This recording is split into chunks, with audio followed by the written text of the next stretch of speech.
pirmą kartą tas mūsų didžiulis būrys susirinkome per Velykas. Čia toks buvo sujudimas, kai mūsų vyriausias anūkas išgirdo per radiją, yra toksai projektas skelbiamas. Nu kaipgi dabar nedalyvausi?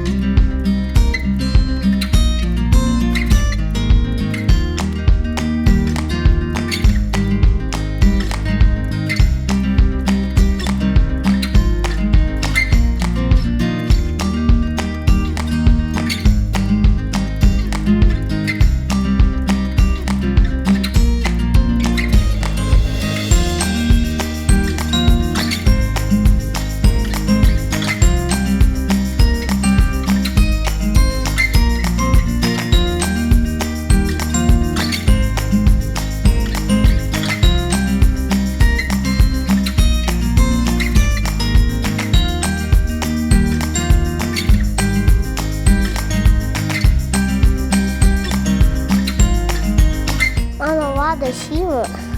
Tadas, Tautvydas, Viktorija, Ramūnas, Šarūnė, Antanas, Aigirdas, Nerija, Ema, Adomas, Gabrielė, Dorotėja, Augustė, Vitautė, Darius. Antanas kaip? Ja.